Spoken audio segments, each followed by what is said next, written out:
Thanks for that, Angus. It's your last Zedlines for this year, or for your term.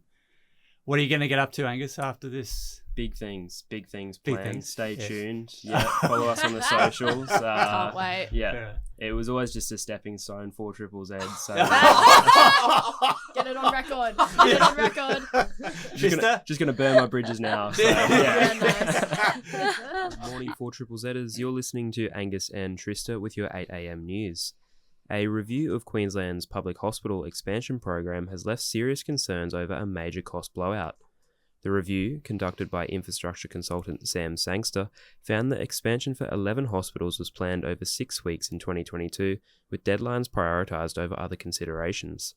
Ipswich Hospital is the biggest victim, with its expansion now estimated to cost the state $17 billion, a $15.8 billion increase on initial figures. Despite this, Premier David Crisafulli pledged an additional 2,600 hospital beds across the state, an increase of 400 on Labor's plan, with the program needing to be rescoped to make these deliverable by 2028. In more local news, the space debris that caused a sonic boom in Brisbane's night sky on Monday is alleged by astronomers to have been a meteor. Video footage captured by residents in southeast Queensland showed a bright green ball of fire travelling at over 60 kilometres per second late Monday night. University of Southern Queensland astrophysicist John T. Horner says the object was likely a fragment of an asteroid or a comet. While the Lyrids meteor shower is now visible in parts of the state, Mr. Horner says the meteor was a separate celestial event and urges eyewitnesses to come forward so they can determine the origin. In national news, the Coalition has pledged an additional $21 billion on military spending if elected in the upcoming federal election. Under the Coalition's plan, defence spending would be raised to 2.5% of the GDP over the next 5 years, a 0.5% increase on the current spending.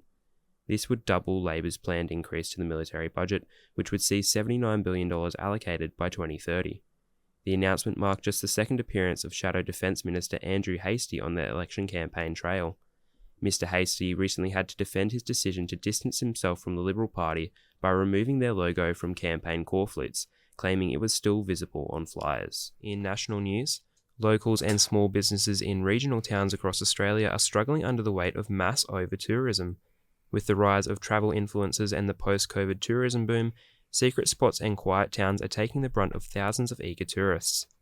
Locals from the Kennet River community want a ban on tourist-laden coaches stopping in town. Some days, thousands of people flock to see a single koala they had heard about online. Locals say the impact the mass visitation has on wildlife cannot be understated and needs to be cracked down on. In more local news, Premier David Crisafulli has unveiled a $33 million plan to tackle bullying in Queensland schools. The new commitment will include funding for 5 anti-bullying initiatives, including the establishment of rapid support squads who will fly into remote schools to provide on-the-ground support to students and families.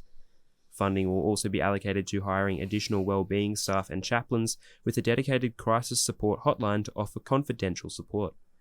Chair of the new anti-bullying advisory group, Professor Donna Prendergast, says bringing experts together will ensure the state remains agile in its response to bullying. In national news, a 4.6 magnitude earthquake has rocked the Hunter Valley in New South Wales, with tremors felt as far south as Wollongong and as far west as the Blue Mountains.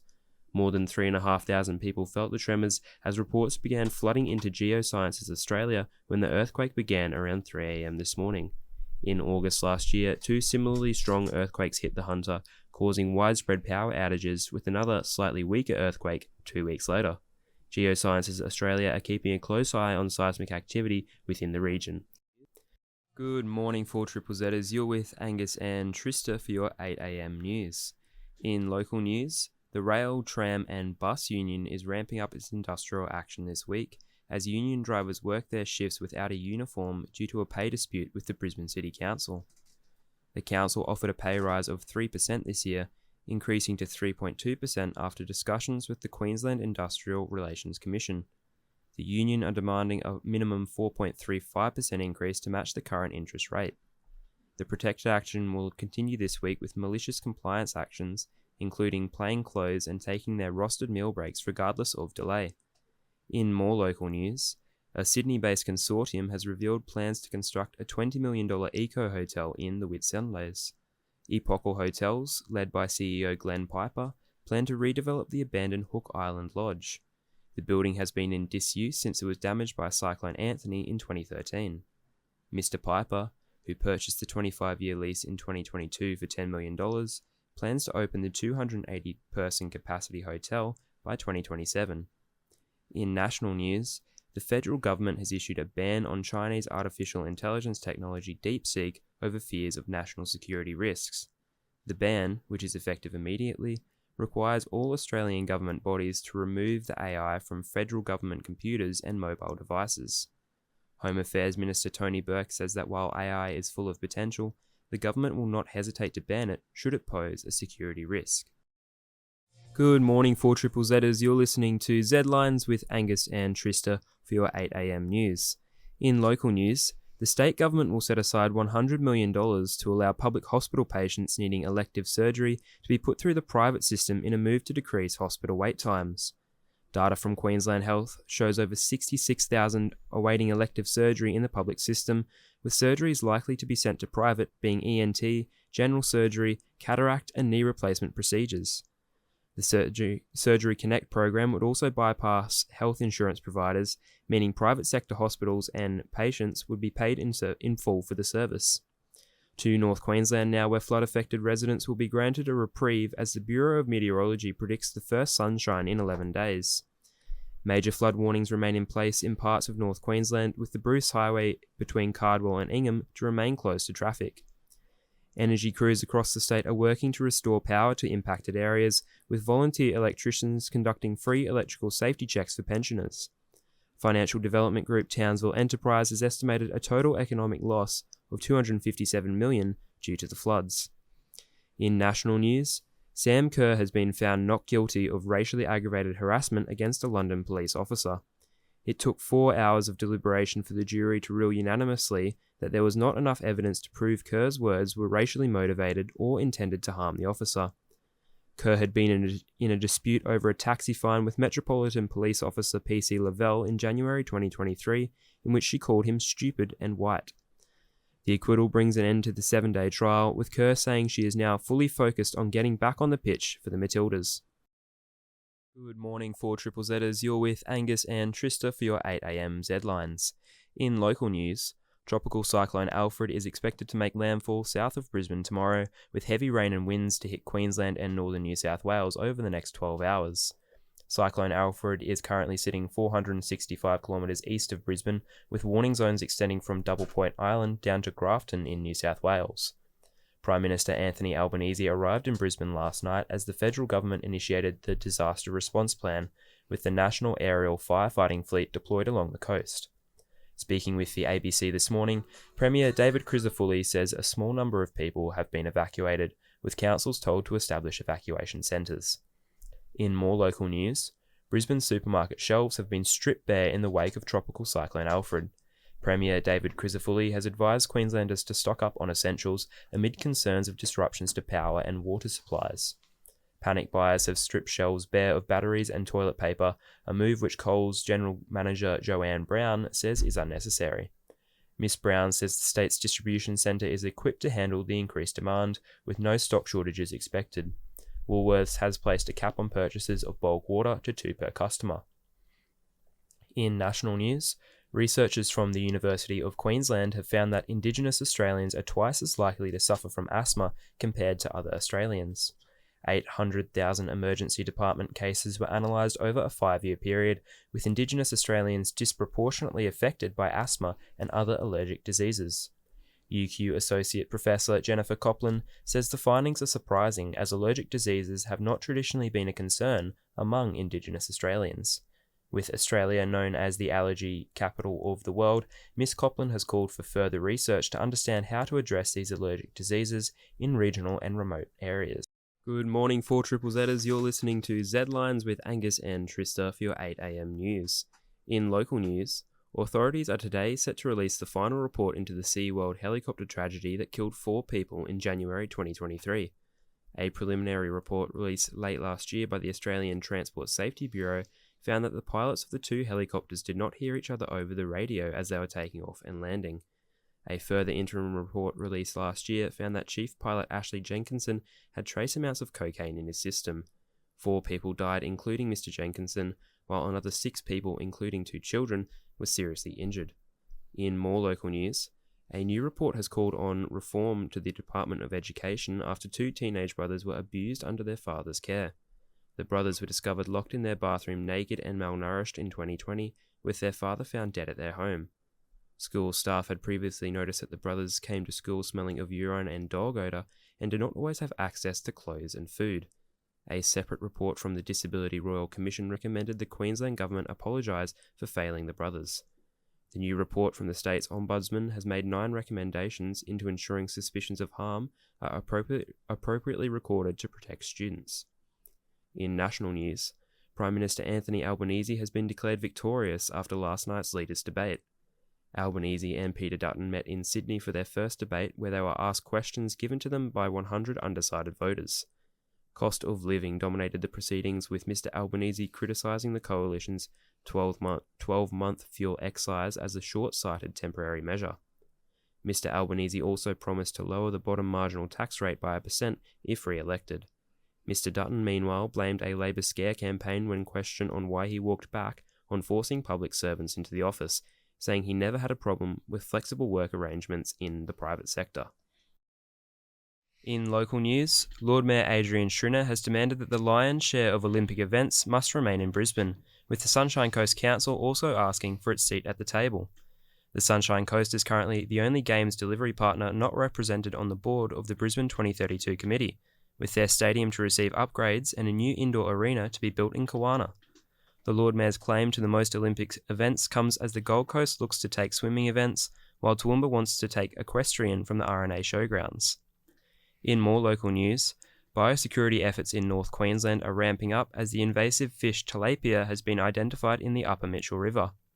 Flooding brought on by Cyclone Jasper in 2023 helped spread the species, with researchers fearing the fish may soon reach the Gulf of Carpentaria.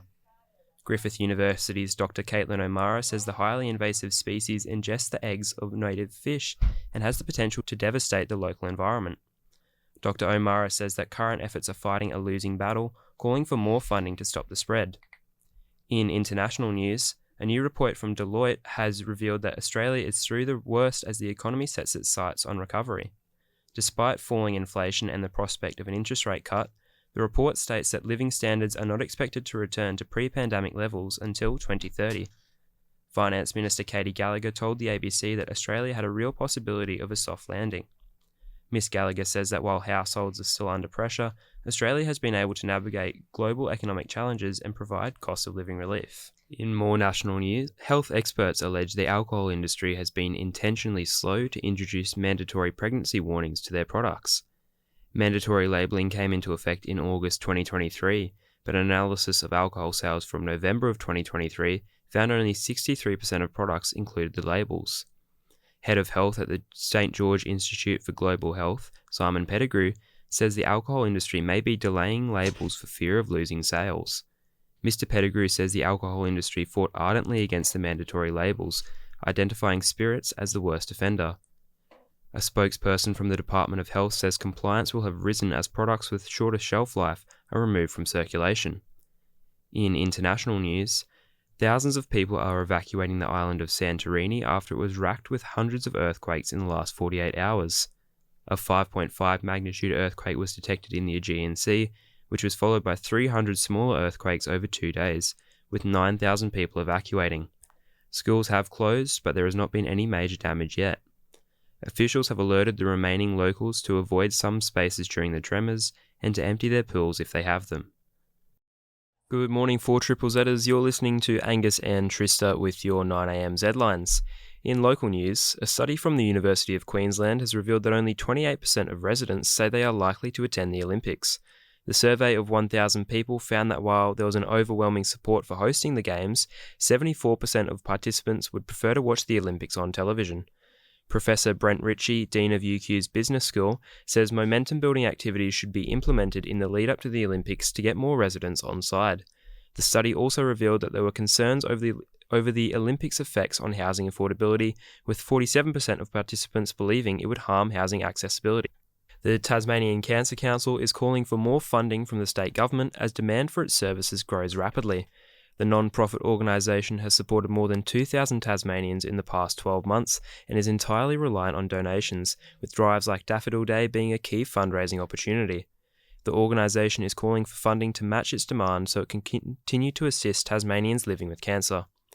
In international news, Danish Prime Minister Mette Frederiksen has condemned a planned visit by United States officials to Greenland, saying that it's not what Greenland wants or needs. Frederiksen said that the visit would exert unacceptable pressure on the island and its people, reiterating that Trump is serious, he wants Greenland, therefore this visit cannot be seen as anything else. On Monday, Trump said that his administration would be working with people in Greenland who would want something to happen, but did not elaborate. Good morning, 4ZZers. You're on the airwaves with Angus and Em for your 11am Zedlines. In local news, BBC Studios and Disney have announced that a feature-length Bluey film will begin production in Queensland next year. The film, which will be produced in collaboration with BBC by local production company Ludo Studios, is set to release in cinemas in 2027. Bluey creator Joe Brum will write and direct the film, with local vocal talent from the television show set to reprise their roles. Since debuting on the ABC in 2018, Bluey has become a worldwide hit and was recently named the most watched television show in the United States in 2024. In more local news, Queensland Health has launched a new plan to fix the gaps in the state's oral health system. The statewide Oral Health Services Plan aims to reduce the 19,000 hospitalisations for dental issues in the state each year. The plan comes after reports revealed that half of Queensland children have, between the ages of 5 and 10, suffer from dental decay. Queensland Chief Dental Officer Dr. Ben Stute says the plan will help residents in rural and remote areas access improved oral services. In more national news, following the major party's announcement of multi-billion-dollar boost to Medicare after the election, the Greens are calling for the health service to cover ADHD and autism assessments as well. Greens Senator Jordan Steele-John confirmed in an interview with Radio National that the party would be pushing the major parties to add their recommendation.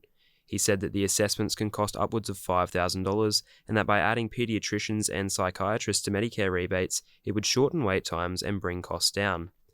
In international news, 3 Chinese warships have re-entered Australia's exclusive economic zone after completing live-fire drills in the Tasman Sea a week ago. The ships of the People's Liberation Army Navy are currently being tracked and are operating east of Hobart, while the Australian and New Zealand militaries are cooperating to observe them. It comes a week after a Qantas flight was directly ordered by the ships to divert course from its live-fire drills. New Zealand diplomats will question their Chinese counterparts about the warships in a meeting soon. The Queensland state government has pulled the plug on the final stage of its election promise to fund a rail line to Maroochydore. The government promised a train line from Beerwah to Maroochydore during last year's election campaign, but it was revealed that it would only extend to Batinia, with a bus service going directly to Maroochydore and the Sunshine Coast Airport 13 kilometres shorter. Sunshine Coast Rail advocates are saying that the region had been let down by the decision, claiming that it would have been legacy infrastructure. In national news, the federal government has handed down its unexpected 4th budget ahead of the election in May. Treasurer Jim Chalmers has announced a surprise round of tax cuts baked into the budget, slated to save Australians $268 in year 1 and $536 a year from 2027 onwards. The coalition has already confirmed it won't support the tax cuts, with Peter Dutton labelling it as an election bribe and a slap in the face for Australian families. Mr Chalmers says Labor's election promises are reflected in the budget, with the $150 energy rebate expected to bring down headline inflation by 0.5 point in 2025. Job switchers will also benefit from increased competition, as the government announced it will hand down a ban on non-compete clauses for workers earning less than $175,000 a year. A ban on overseas citizens buying existing houses for the next 2 years is expected to benefit Australian home buyers, with the government also committing $8.9 million on an audit of land banking by foreign buyers. The cost of medications listed under the Pharmaceutical Benefits Scheme will be slashed, bringing scripts down to $25 from next year, with the federal government spending an additional $500 million to shore up medicine supplies.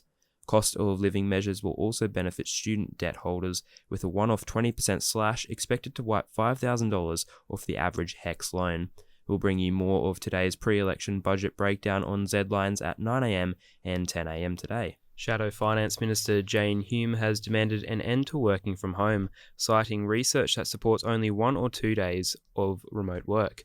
The coalition has made an election promise to order public servants to return to the office 5 days a week, saying remote work has affected productivity.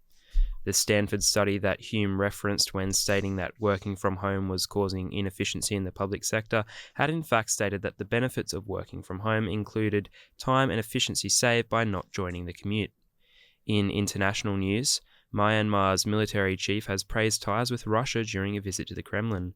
Min Aung Hlaing and Russian President Vladimir Putin discussed the developing relationship of the two countries, strengthening economic ties and political alliance. Western countries imposed trade sanctions following Myanmar's 2021 coup and Russia's 3-year-long war with Ukraine. But the two countries are supporting one another, with Russia supplying Myanmar with military technology and raw materials. In more national news, Liberal MPs have been left fuming after being blindsided by Peter Dutton's proposal for a citizenship referendum. The opposition leader floated the idea on Tuesday to grant unconditional powers to politicians to deport criminals who are dual nationals. Senior Liberal figures were quick to shut the proposal down, with one Liberal MP labelling the idea as insane and saying it risks making the LNP seem distracted from cost of living policy. Mr Dutton has spent the past 2 years chastising the Labor government for its voice referendum, with Liberal figures concerned that referendum has become a dirty word that will lose them ground in the polls. In international news, German lawmakers have voted to allow a massive increase in defence spending in response to rising security concerns in Europe. The law would exempt defence and security spending from Germany's strict rules on debt, as well as creating a €500 billion infrastructure fund. Friedrich Merz, the man who designed the law and is expected to be sworn in as the country's new chancellor, has said this is a step towards a new European defence community.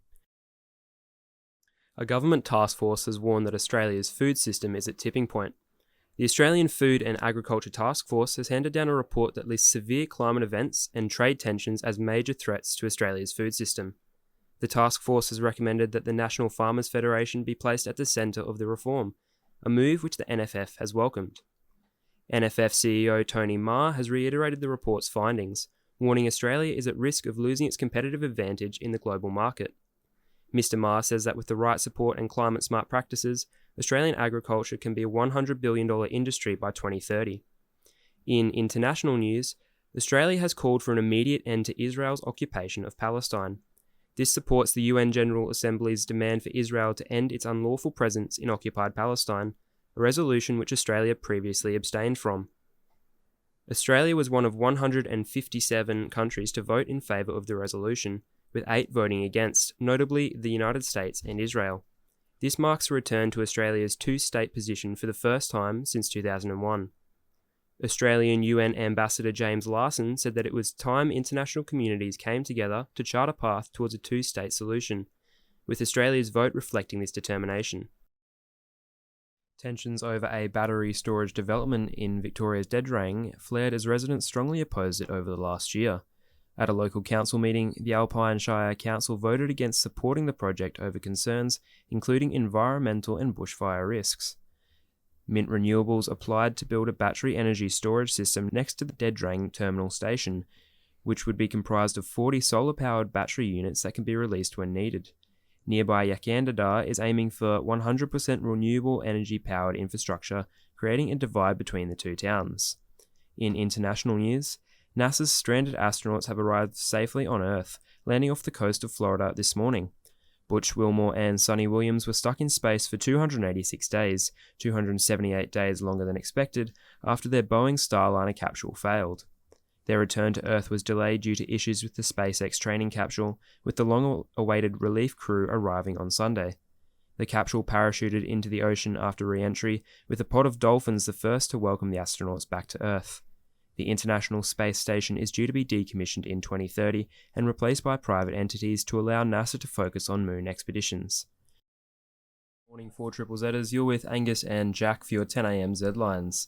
In local news, a historic Brisbane Catholic primary school will be shutting down in 2026 due to dwindling numbers.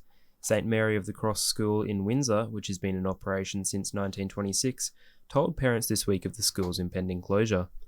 Brisbane Catholic Education, who run the school, plan to build a co-ed high school on the site, after data revealed increasing demand for inner-city co-ed schools. In more local news, Meat prices are likely to rise after farmers have lost more than 100,000 livestock to flooding in Western Queensland. James Cook University professor Colin Dwyer said consumers should expect an impact like the 2019 Northwest flood, when around 665,000 livestock died and the damage bill was nearly $2 billion. The Australian Bureau of Statistics are seeing a 10% rise in beef retail prices over the next year. Professor Dwyer said loss of wages and other additional costs may also drive the prices up. Consumers are urged to keep an eye on fair price increases in supermarkets.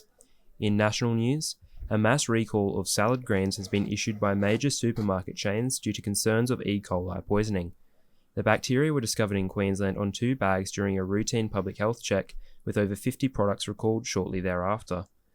Doctors and gastric specialists say that exposure to bacteria could have happened at any point in the supply chain, but that packaged products are safe a vast majority of the time. In more national news, Peter Dutton has dismissed claims that he is unpopular with female voters, as new polling from Freshwater Analysis suggests the demographic is slipping for him. Dutton said to Western Australia media that many women are responsible for the household budget for making everything add up, and are in fact upset with the Prime Minister. Dutton's popularity with 18 to 34-year-old male voters sits at 37%, while women of the same age group amount to only 27%. In international news, Japan has pledged to prioritise Australian warships as it looks to secure a $10 billion military contract. This comes after the Department of Defense announced its plans to replace aging Anzac-class warships, with bids from Germany and Japan being evaluated. Japanese General Yoshihide Yoshida told the ABC that Japan will postpone its rollout and give Australia top billing when the upgraded Megami class is launched in 2027. General Yoshida says that the agreement will enhance military cooperation in the Indo-Pacific region, forming a trilateral partnership with the US Navy. Good morning, 4ZZers. You're with Angus and Trista for your 10am Zedlines. In local news, Queensland beaches already affected by sand erosion will be hit even harder as swells from Tropical Cyclone Alfred threaten to cause significant damage. Swells are already growing from Gari to the Gold Coast, with strong winds picking up and pushing waves further inland. Island and coastal communities east of Brisbane have already been told to leave or prepare for the coming storm. In more local news, a new death from melloidosis has been reported in Townsville, bringing the death toll to 16. Queensland is seeing an unprecedented increase in infections with more than 100 cases since the start of the wet season. Townsville Hospital confirmed 2 patients died from the soft-borne disease in the past 7 days. Melloidosis is more prevalent following periods of heavy rainfall, as bacteria from contaminated soil and water can spread through open wounds or be ingested. Jacqueline Murdoch from the Cairns and Hinterland Hospital and Health Service said that the elderly, those with kidney disease, Indigenous groups and individuals with heavy alcohol consumption may be at a higher risk of developing severe symptoms. In national news, military experts have warned that Australia must spend more on defence amid talks of peacekeeping operations in Ukraine. This comes after a National Security Committee meeting where Prime Minister Anthony Albanese pledged support for Ukraine, opening the door to deploy Australian peacekeeping troops in Europe. Former Army Chief Peter Leahy has criticised the proposal, saying that Australian troops would be in danger as the mission is outside of Australia's scope. The Prime Minister's statements mark a departure from the previously cautious approach to Ukraine, with former senior defence official Peter Jennings arguing Australia must support democracies that are under threat by autocratic regimes. New South Wales police have arrested a second Bankstown hospital nurse over an anti-Semitic video threatening the lives of Israeli patients. On Tuesday, the police charged Ahmed Rashad Nadir with offences, including possession of an illicit drug and using a carriage service to harass, offend and threaten. In the video, Mr. Nadir is heard saying he would send Israeli patients to hell.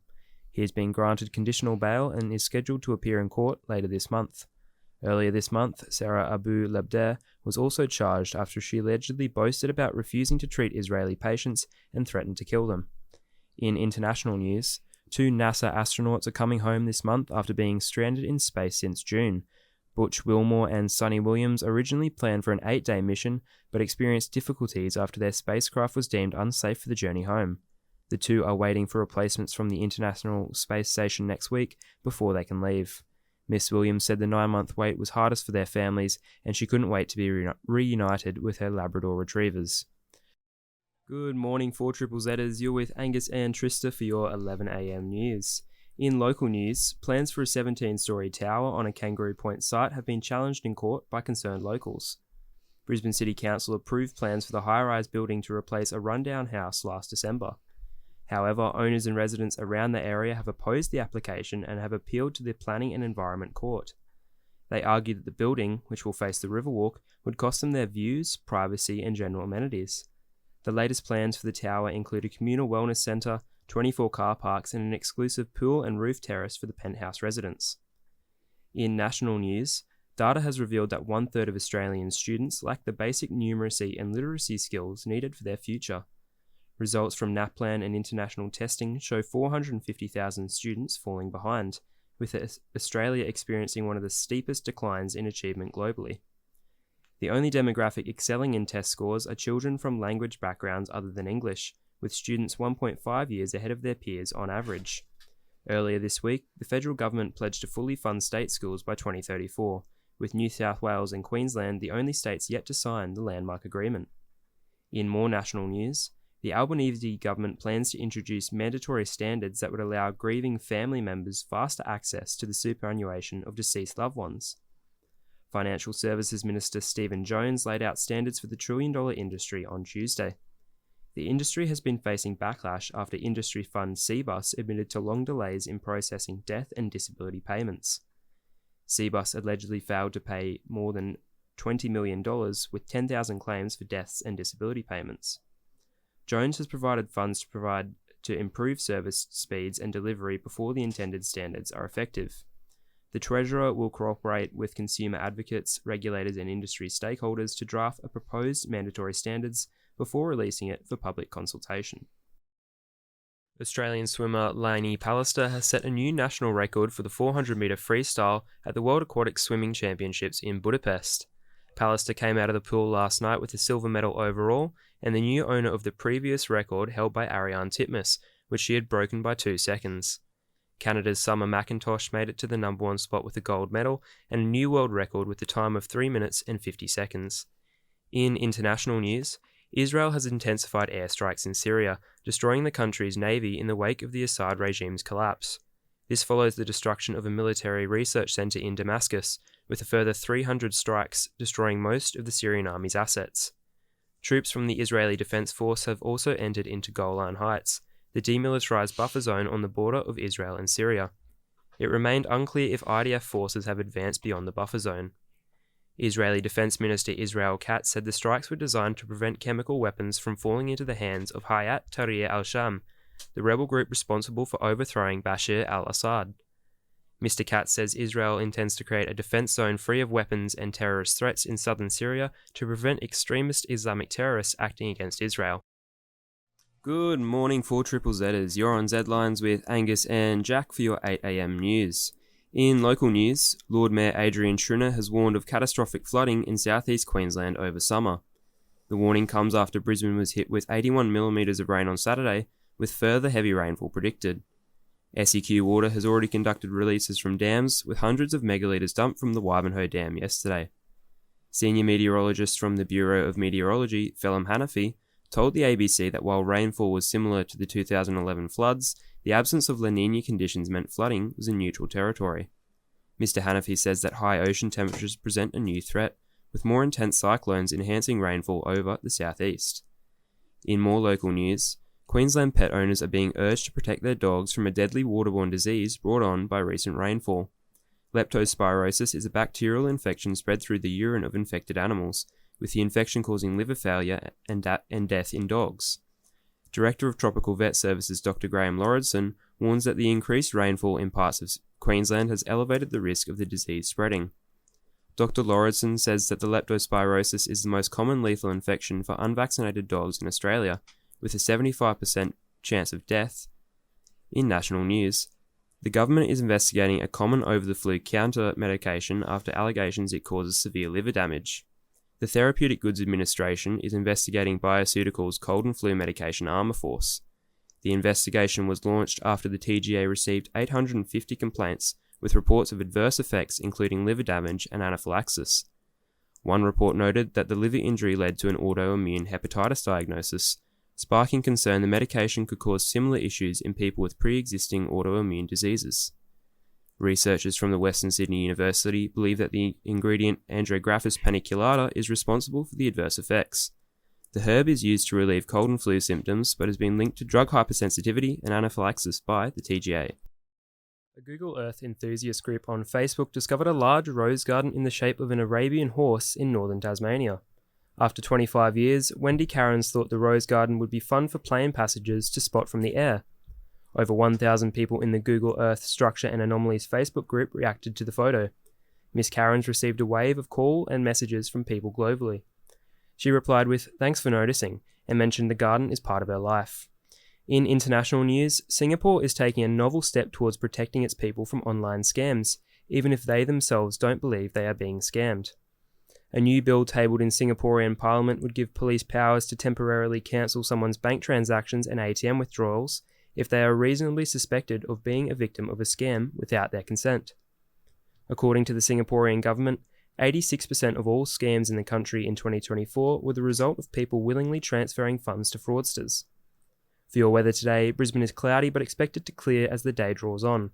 It's currently 24 degrees in Brisbane with an expected maximum of 29. The fire danger is low and the UV index is predicted to reach 12, which is in the extreme band. That's Zedlines signing off for 11 a.m. We'll be back tomorrow morning with more. In the meantime, you can find us on Facebook and Twitter or head to 4ZZZ.org.au.